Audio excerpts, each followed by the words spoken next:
నమస్కారం, welcome to Suman TV. నేను గీతాంజలి. ప్రస్తుతం మనతో పాటు ఇస్కాన్ నుంచి ప్రణవానంద ప్రభుజీ ఉన్నారు. వారితో మాట్లాడదాం. హరే కృష్ణ ప్రభుజీ. హరే కృష్ణ. ఎలా ఉన్నారు? భగవద్దయ. చాలా సంతోషం. ఎన్నో రోజుల తర్వాత కలిసాము. విశేషమైన సందర్భం ఇప్పుడు పూరి జగన్నాథుడు. ఎన్నిసార్లు తలుచుకున్నా, ఎన్నిసార్లు విన్నా ఆయన గురించి తనివి తీరదంతే. ఇంకా ఇంకా తెలుసుకోవాలనే కోరిక.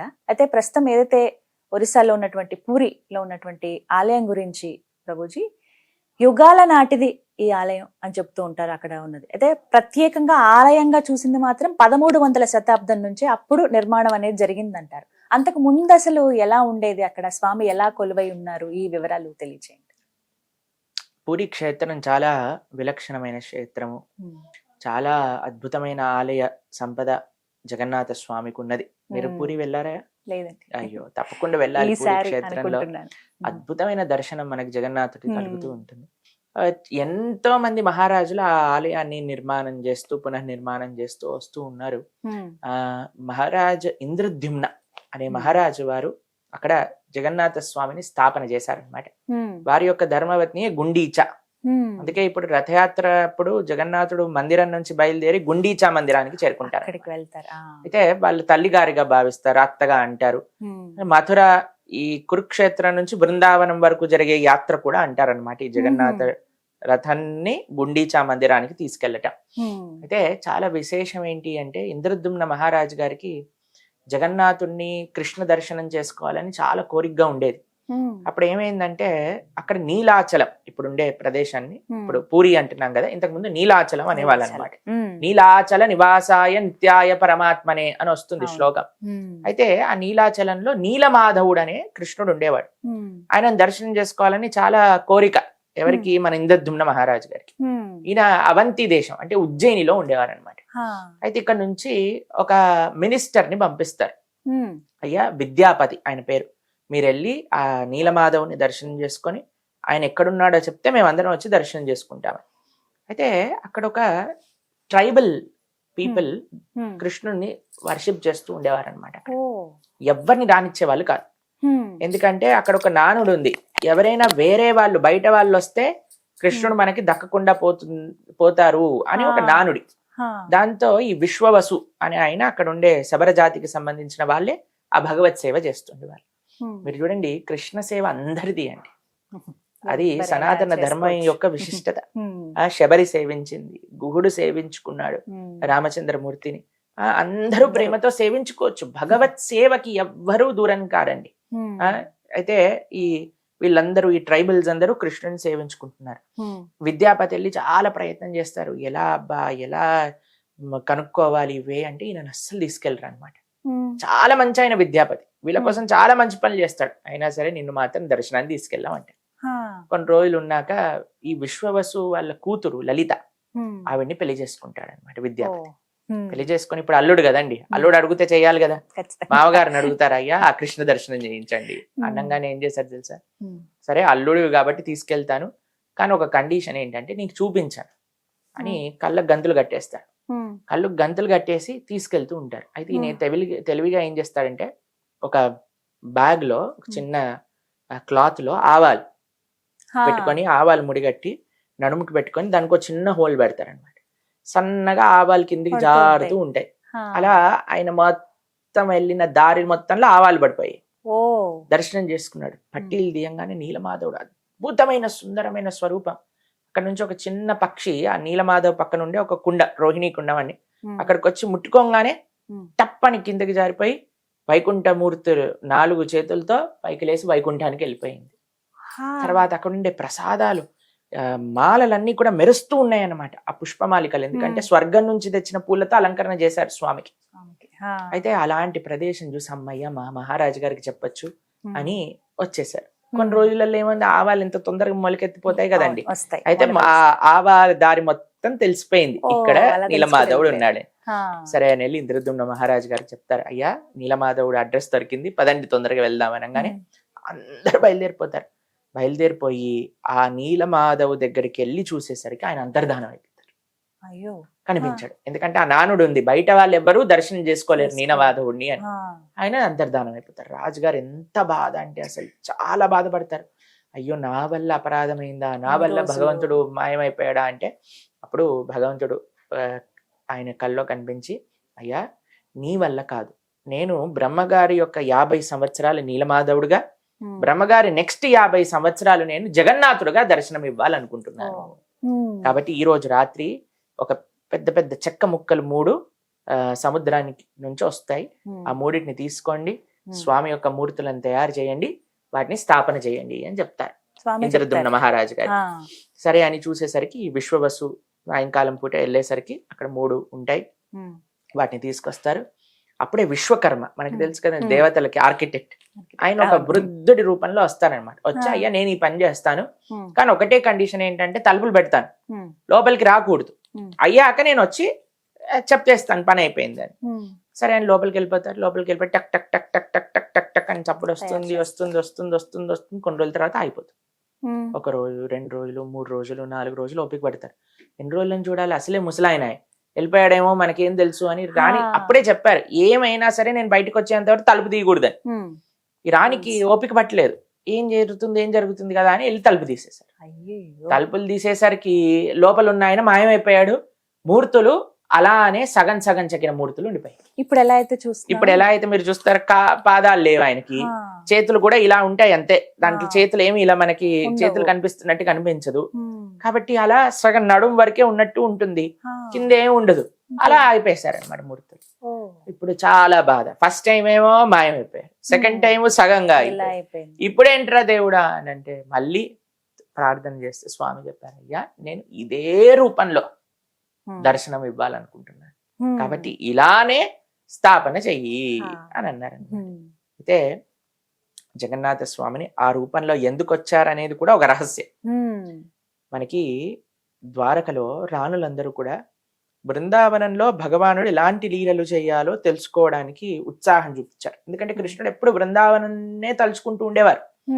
యశోద, నంద, గోప, గోపి వీళ్ళ గురించి అంటూ ఉంటే ఎవరబ్బా వీళ్ళందరూ, అసలు వీడికి వాళ్ళకి ఏం సంబంధం అంటే రోహిణీదేవి చెప్పిందనమాట, నేను చెప్తాను కానీ ఒకటి ఏంటంటే బయట ఎవరో కాపలాగా ఉండండి, ఎందుకంటే కృష్ణుడు కానీ ఇన్నాడు అనుకోండి బృందావనానికి వెళ్ళిపోతాడు మీ అందరిని వదిలేసి, కాబట్టి సుభద్రని కాపలా పెడతారు.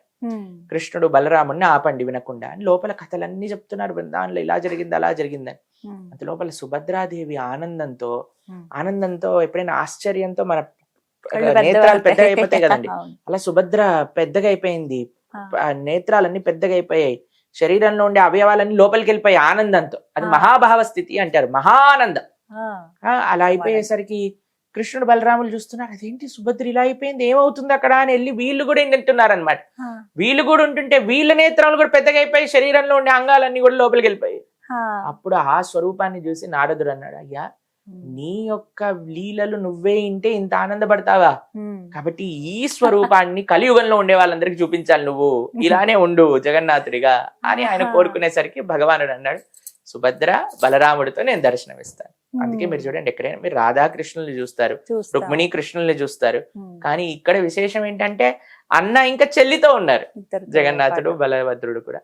కాబట్టి అలా నారదుడి యొక్క కోరిక మేరకు స్వామి బ్రహ్మగారి యొక్క నెక్స్ట్ 50 సంవత్సరాలు జగన్నాథుడిగా నీలాచలంలో పూరీ క్షేత్రంలో దర్శనమిస్తుంది. ఆలయం నిర్మించింది అయితే ఇంద్రద్యుమ్న మహారాజు గారి నుంచి ఆలయం ఉన్నది.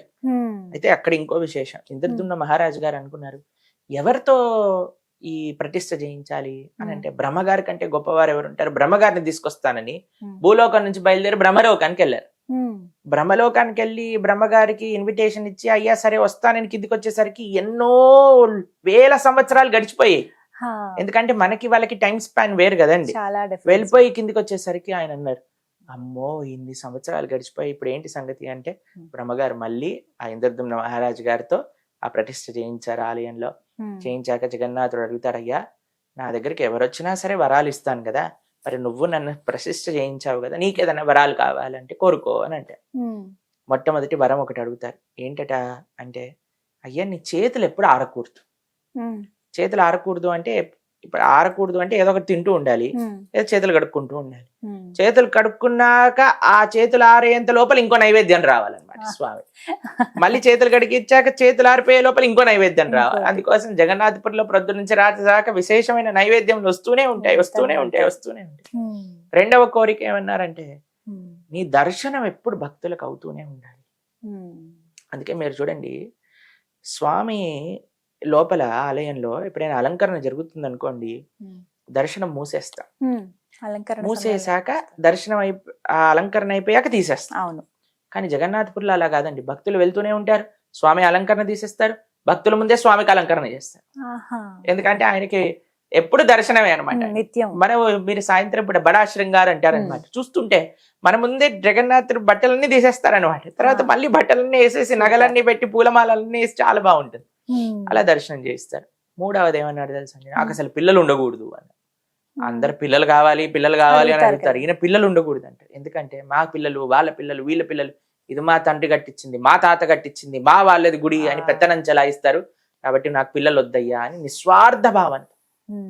భక్తులకి భగవంతుడికి మాత్రమే సేవ చేయాలి అని ఇంద్రద్యుమ్న మహారాజు గారు ఆ గుడి కట్టించారు. కాబట్టి చాలా ప్రేమ ఉండాలండి. ఇప్పుడు ప్రేమ ఉన్న వాడికి తెలుస్తుంది. మనము మీరు మా ఆశ్రమానికి వచ్చినప్పుడు మనం ఒక వీడియో చేసాం, బృందావన్ బిహారీ టెంపుల్లో ఆ స్వామికి ఎలా అలంకరణ చేస్తారు, స్వామికి ఎలా నైవేద్యం పెడతారు, స్వామికి ఎలా ఏసి స్వామిని పెడతారు అంటే కొంతమంది ఆ వీడియో క్లిప్పింగ్స్ ని తీసి, మీరు చూసారా ఆ వీడియోస్? ఆ వీడియో క్లిప్పింగ్స్ ని తీసి చూసారా, వీళ్ళు రాళ్ళకి ఏసీలు పెడతారట, రాళ్ళకి పడుకోబెడతారట, రాళ్ళకి గుడి కడతారట, రాళ్ళకి బట్టలు మారుస్తారు కదా అని చేశారు కొంతమంది. ఇప్పుడు చూడండి, పచ్చకామర్లు ఉన్నవాడికి ప్రపంచం అంతా పచ్చగా కనిపిస్తుంది అంతే. భక్తి లేని వాడికి భగవంతుడు సాక్షాత్తుగా వచ్చిన బండరాయి కిందనే వస్తుంది. కానీ ఎలాంటి హృదయం భక్తి ఉన్నవాడికి కదండి. ఇప్పుడు చూడండి, ఒక దేశ జెండా మీరు చూసారనుకోండి, మీకు ఏమనిపిస్తుందండి? దేశభక్తి వస్తుందా వెంటనే మనకి? ఇప్పుడు అక్కడ జెండా పడిపోయింది అనుకోండి, ఏం చేస్తారు మీరు? వెంటనే తీసి కళ్ళకద్దుకొని లోపల పెట్టుకుంటారా? ఎందుకంటే అది ప్రతిబింబిస్తుంది, మన దేశాన్ని మొత్తం జెండాలో ప్రతిబింబిస్తుంది. అవునా కదా? మీరు ఒక వీడియో చూసుంటారు, ఒక దగ్గర ఒక సమిట్ జరుగుతుంటే వాళ్ళు ఏ ప్రైమ్ మినిస్టర్ ఎక్కడ నించోవాలి అని మార్కింగ్ కి ఫ్లాగ్స్ పెట్టారనమాట. మీరు చూసారా, నరేంద్ర మోదీ గారు ఇలా నడుచుకుంటూ వెళ్తారు, దేశ జెండా చూడంగానే వెంటనే తీసి ఇలా జేబులో పెట్టుకుంటారు. దాన్ని చూసి పక్కన ఆయన కూడా కంగారు పడి, ఆయన పాపం లావుగా ఉన్నారు, వంగలేకపోతే ఇలా వంగి తీసారి లోపల పెట్టుకున్నారండి. ఎందుకంటే ఆ దేశ జెండా దేశాన్ని ప్రతిబింబిస్తుంది, ఆ భావన మనకు కలుగుతుంది. ఇప్పుడు చూడండి, మీ దగ్గర మీ అబ్బాయి ఫోటో ఉందనుకోండి, ఎప్పుడైనా మీరు మిస్ అవుతున్నారు అనుకోండి, ఫోటో చూస్తారు కదా, అంతే స్క్రీన్ సేవర్ లో పెట్టుకుంటారు, లోపల వాట్సాప్ దాంట్లో పెట్టుకుంటారా లేదా?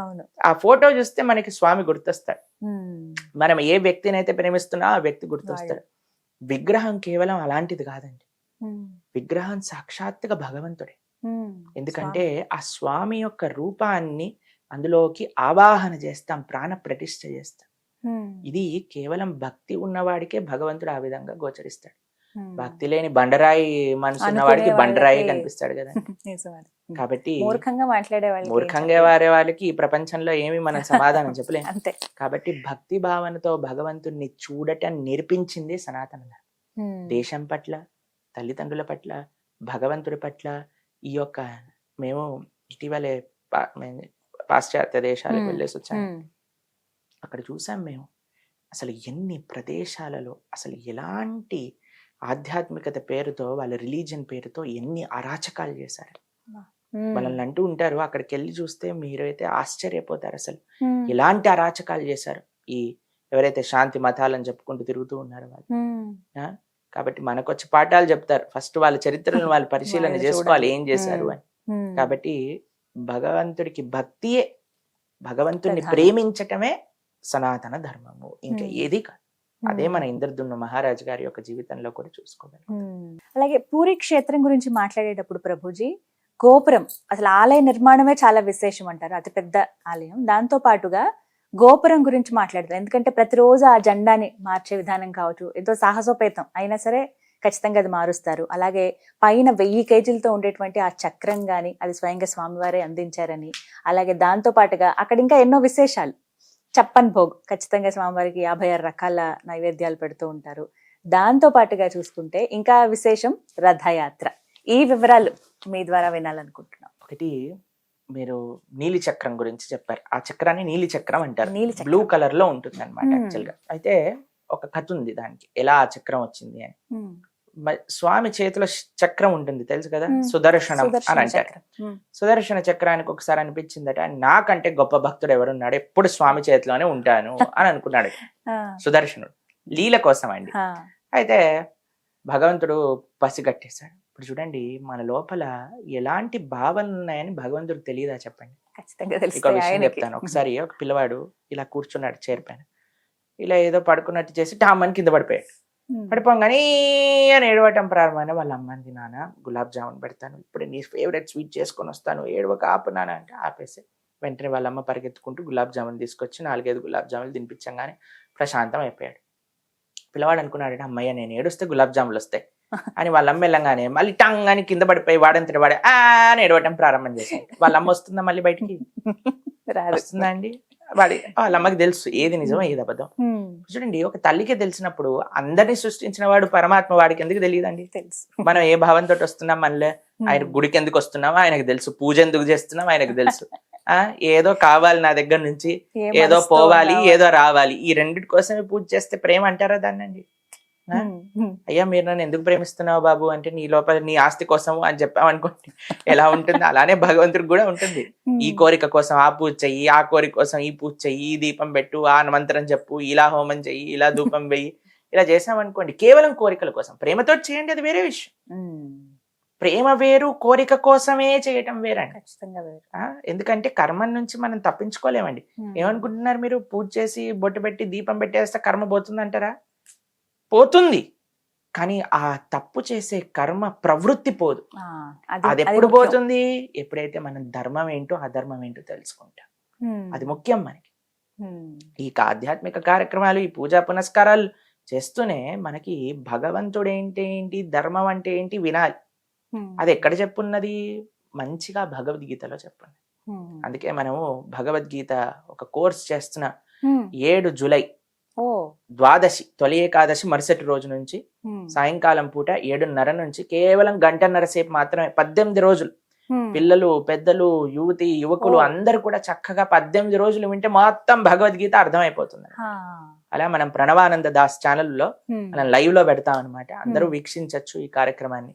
తప్పితే ఎందుకు చెప్తున్నామంటే, ఇలా ధర్మం ఏంటి, అధర్మం ఏంటి, మంచి ఏంటి, చెడేంటి, మనం ఏం చేయాలి, చేయకూడదు అని తెలుసుకున్నప్పుడే కదండి మనం బాగుండగలుగుతాం.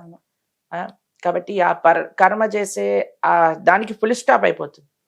సరే, భగవంతుడు తెలుసుకున్నాడు. అమ్మో, సుదర్శనుడికి కొద్ది గర్వం వచ్చింది. వెంటనే భగవంతుడు అన్నాడు, నా పరమ ప్రియ భక్తుడు ఒక ఆయన తపస్సు చేస్తున్నాడు ఒడ్డున, ఈ సముద్రపు ఒడ్డున, ఆయనను తీసుకొని రండి.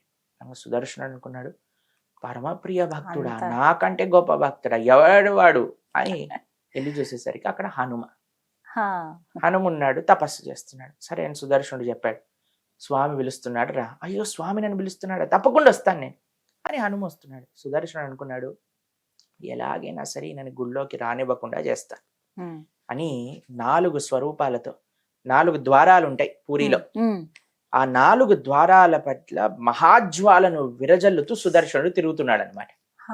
హనుమ ఇటు నుంచి రావాలని చూశాడు సుదర్శనుడు, ముందు నుంచి రావాలని చూశాడు సుదర్శనుడు, ఇటు పక్క నుంచి సుదర్శనుడు, వెనకాల నుంచి రావాలనుకున్నాడు సుదర్శనుడు. స్వామి ఏమో జగన్నాథుడు వెయిట్ చేస్తున్నాడు, హనుమ ప్రయత్నిస్తున్నాడు, రాలేకపోతున్నాడు. సుదర్శనుడు అంటున్నాడు అనమాట, చూసావా నీ పరమ భక్తుడు అన్నావు, చెప్పాక కూడా రావట్లేదు నీ గుళ్ళోకి, ఏం భక్తుడయ్యా ఆయన అని అన్నాడు అనమాట స్వామి. అయితే ఏమనట్లేదు, జగన్నాథుడు నవ్వుతూ చూస్తున్నాడు, హనుమ కూడా చూస్తున్నాడు, ఎంతసేపు చేస్తాడు. తర్వాత ఒక్కసారి భగవంతుడి నామాన్ని స్మరణ చేసి 4 చేతులు తెచ్చుకొని 4 చేతులతో 4 సుదర్శనాలను పట్టేసుకున్నాడు హనుమ. పట్టుకొని లోపలికి అలానే నడుచుకుంటూ వెళ్ళాడు, స్వామిని దర్శనం చేసుకున్నాడు, వెళ్ళిపోయాడు. అప్పుడు సుదర్శనుడు ఇలా తలదించుకున్నాడు అనమాట. అప్పుడు అన్నాడు భగవంతుడు, నీకు గర్వం వచ్చింది. భగవంతుడికి గర్వం నచ్చదండి. మనం గర్వంతో ఎంత గర్వం పెరిగిపోయిందంటే భగవంతుని దూషిస్తున్నారు జనాలు. ఇప్పుడు భాగవతోత్తములను దూషిస్తున్నారు, పీఠాధిపతులని, సన్యాసులని, సాధువులని, వచ్చిన రాని మాటలు మాట్లాడేస్తుంటారు. ఏమనుకుంటారంటే అది ఫ్యాషన్ అనుకుంటున్నారు జనాలు. కానీ అది ఎంత భగవద్ అపరాధమో, ఎంత మన విమర్శ. జీవితంలో చెడు తెస్తుందో పాపం వాళ్ళు ఆలోచించలేకపోతున్నారండి. అయితే సుదర్శనుడిని చూసి భగవంతుడు అన్నాడు, ఈ క్షేత్రంలో నీకేం పని లేదు, కాబట్టి నువ్వు కర్రగా మారిపో అని అన్నారు. అందుకే మీరు చూసారంటే మన జగన్నాథుడు, బలభద్రుడు, సుభద్ర పక్కన ఒక కర్ర ఉంటుంది, సుదర్శనుడు. ఆ క్షేత్రంలో చక్రంలా ఉండడు, ఆయన కర్రలా ఉంటాడు పక్కన. ఫస్ట్ మీరు జగన్నాథ రథయాత్రలో కూడా ఆ కర్రను తీసుకొస్తారు, అప్పుడు భగవానుడు మిగతా పరివారం అంతా వస్తుంది. ఆ కర్ర సుదర్శనుడు అన్నమాట. తర్వాత పాపం భగవంతుడు ఇలాంటి వాడంటండి, చాలా ప్రేమ కలిగి, ఆయనంత దయ కలిగిన వాడు, ఆయనంత ప్రేమ కలిగిన వాడు ఇంకోటి ఉండడండి. ఇప్పుడు చూడండి, అమ్మ మనకి కొట్టింది అనుకోండి, ఒక తప్పు చేసామని, దాని తర్వాత అన్నం కూడా పెడుతుంది కదండి. ఖచ్చితంగా. ఇంకా చెప్పాలంటే మనకి ఏమి నచ్చుతుందో అది చేసి మరీ పెడుతుంది. పాపం పశ్చాత్తాపంతో, అయ్యో అన్నానే పిల్లవాడిని, అన్నానే పిల్లవాడిని, మన మంచి కోసమే అంటుంది, అయినా సరే మనల్ని బుజ్జగిస్తుంది. అలా పాపం భగవంతుడు చూసి, కొంతమంది ఉంటారు ఎప్పటికి నరకంలో పడేస్తారట, ఎప్పటికి స్వర్గంలోకి తీసుకు ఏం చేస్తాడో ఏమో తెలియదు, కానీ మనస్వామి మాత్రం ఏమంటున్నాడు, పాపం కొద్దిగా చిన్న పనిష్మెంట్ ఇచ్చాడండి. తర్వాత ఏమనుకున్నాను సార్, ఎందుకు అన్నానో ఈయనని, పాపం మా సుదర్శనుడు ఎంత సేవ చేస్తాడు. సరే సుదర్శన, నీకు ఒక దివ్యమైన స్వరూపాన్ని ఇస్తాను, నీలి చక్రంగా నా గుడిపైన ఉండు, నా దర్శనం కూడా రావాల్సిన అవసరం లేదు, నీ దర్శనం చేసుకుంటే జగన్నాథపురి దర్శనం చేసిన ఫలితం వస్తుంది అని చెప్పాడు జగన్నాథుడు సుదర్శనుడికి.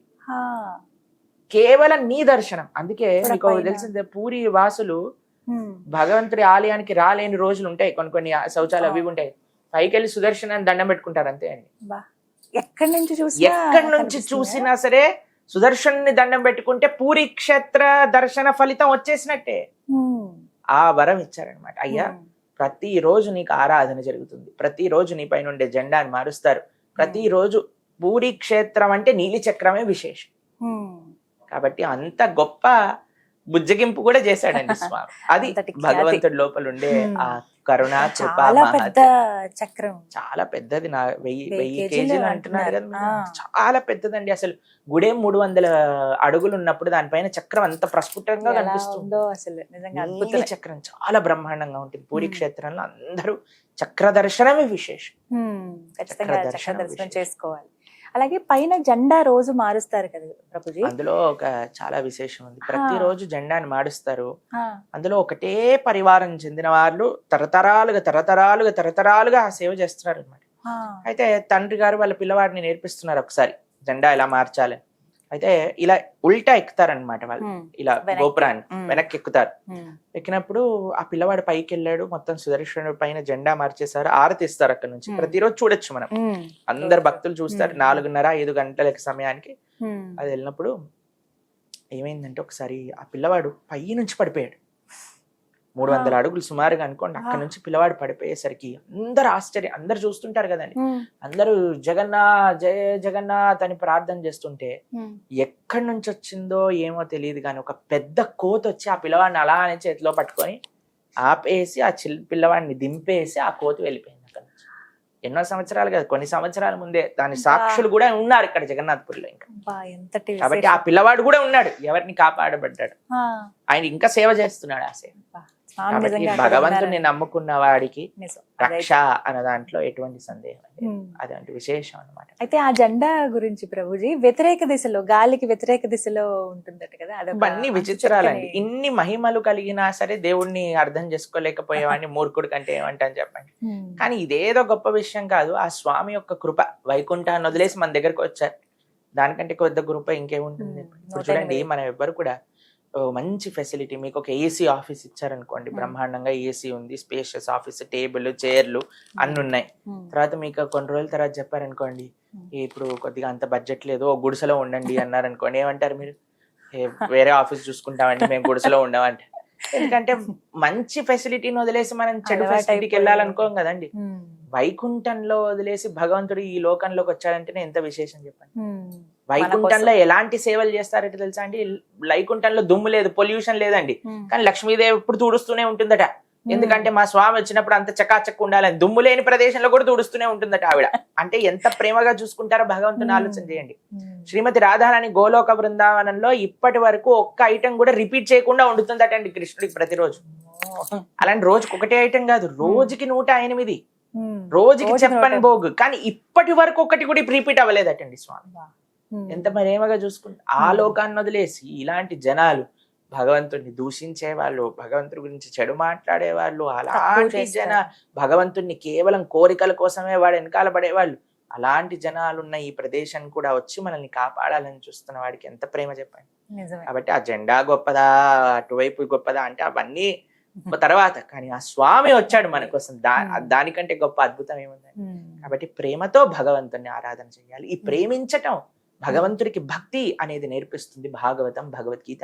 అందుకు సనాతన ధర్మంలో ఉండే వాళ్ళందరూ ముఖ్యంగా మన కేంద్రం ఏంటంటే భగవద్గీత, భాగవతాన్ని అర్థం చేసుకోవటం, భగవంతుడి పట్ల ప్రేమను పెంచడం. అది నిజమైన ధర్మం. సవై పుంసాం పరోధర్మో యతో భక్తిర్ అదోక్షజే. అన్నిటికంటే గొప్ప ధర్మం ఏంటి అంటే భగవంతుని ప్రేమతో ఆరాధన చెయ్యటం. అదొకటే మనం చేయగలిగే పని. రథయాత్ర చాలా ప్రత్యేకం కదా ప్రభుజీ. రథయాత్ర చాలా మంది వెళదాం అనుకుంటారు, వెళ్ళలేని వాళ్ళకి ఏదన్నా ఒక ఉపాయం చెప్పండి. చాలా బ్రహ్మాండంగా ఉంది. మన హైదరాబాద్ లో కూడా రథయాత్ర జరుగుతుంది 27వ తారీఖున. ప్రభుపాదుల వారి యొక్క దయ వల్ల ప్రపంచం మొత్తం రథయాత్ర జరుగుతుంది. నిజంగా అసలు మీరు ఏ ప్రపంచంలో ఏ దేశానికి వెళ్ళినా సరే రథయాత్ర జరగకుండా లేదు ఇప్పుడు. అది ప్రభుపాదుల వారి మహత్యం. మీకు ఒక విషయం తెలుసా? ఇస్కాన్ లోకి జగన్నాథ స్వామి ఎలా వచ్చారో తెలుసా అండి మీకు? ప్రభుపాదుల వారు అమెరికాలో ఉన్నారు, వారికి ఒక శిష్యురాలు ఉన్నారు మాలతీదేవి అని. అయితే ఆవిడ ఒకసారి ఒక ఇండియన్ స్టోర్కి వెళ్ళారనమాట అమెరికాలో. అయితే అక్కడ ఈవిడికి కనిపించారు, ఎవరో నల్లగా ఏదో ఉన్నారు, బొమ్మలా ఉంది, బాగుంది కదా అని ఆవిడ కొని తీసుకొచ్చి ప్రభుపాదుల వారి టేబుల్ మీద పెట్టారనమాట. పెట్టంగానే ప్రభుపాదుల వారు చూడంగానే వెంటనే ఆ ఆసనం పై నుంచి నిల్చొని సాష్టాంగ దండవత్ ప్రణామం చేశారు. ఈవిడికి ఏం అర్థం కాలేదు, ఏంటబ్బా ప్రభుపాదుల వారు ఇలా చేస్తున్నారు ఏంటని అని అంటే ప్రభుపాదుల వారు అన్నారు, ఈయనతో పాటు ఒక బ్లూ ఇంకా వైట్, ఎల్లో ఇంకా వైట్ లో ఇంకెవరైనా ఉన్నారంటే ఇంకా ఇద్దరు ఇలాంటివే బొమ్మలు ఉన్నాయి, వాళ్ళని కూడా పట్టుకోండిరా అన్నారు. మళ్ళీ షాప్ కి వెళ్ళి ఆ రెండు తీసుకొచ్చారనమాట. ప్రభుపాదుల వారు చెప్పారు ఆవిడకి, ఈయన జగన్నాథుడు, బలభద్ర, సుభద్ర, ఆయనంతటా ఆయనే ప్రభుపాదుల వారి దగ్గరికి వెళ్ళారు. అప్పుడు ప్రభుపాదుల వారు అనుకున్నారు, అయ్యో జగన్నాథుడు వచ్చారు మన దగ్గరికి, వీరి కోసం రథయాత్ర చేయాలని మొట్టమొదటి రథయాత్ర ప్రారంభం చేశారు యుఎస్ లో. అప్పుడు శాన్ ఫ్రాన్సిస్కోలో రథయాత్ర, న్యూయార్క్ లో రథయాత్ర, లాస్ ఏంజల్స్ లో రథయాత్ర, లండన్ లో రథయాత్ర, ఆఫ్రికాలో రథయాత్ర, ఆస్ట్రేలియాలో రథయాత్ర, న్యూజిలాండ్ లో రథయాత్ర, రష్యాలో రథయాత్ర. ప్రపంచంలో ఎక్కడికి వెళ్ళినా అప్పటి నుంచి ప్రభుపాదుల వారు జగన్నాథ స్వామి వారి యొక్క వైభవాన్ని అన్ని చోట్ల ప్రచారం చేశారు. ఇంకా ఇబ్బంది లేదు. కాబట్టి మనకి రథయాత్రకి వెళ్ళి సేవించుకోలేని వాళ్ళకి ప్రతి ఊర్లో రథయాత్ర జరుగుతుంది. హైదరాబాద్ లో 27వ తారీఖు ఉంది, మా ఆదిలాబాద్ లో 28వ తారీఖు ఉంది. ఆ జగన్నాథ స్వామి బయలుదేరినప్పటి నుంచి రిటర్న్ వచ్చే ఆ వారం రోజుల పాటు రథయాత్రలన్నీ జరుగుతూనే ఉంటాయి. కాబట్టి చక్కగా సేవించుకోండి. టీవీ మాధ్యమంలో అయితే అందరు సేవించుకుంటున్నారు స్వామి యొక్క వైభవ్యమైన. ఇంకా అవకాశం ఉందంటే పూరికి వెళ్ళొచ్చు. నేను ఏం చేయాల్సిన అవసరం లేదు, నించుంటే చాలు మనల్ని తీసుకెళ్లిపోతారు అక్కడ.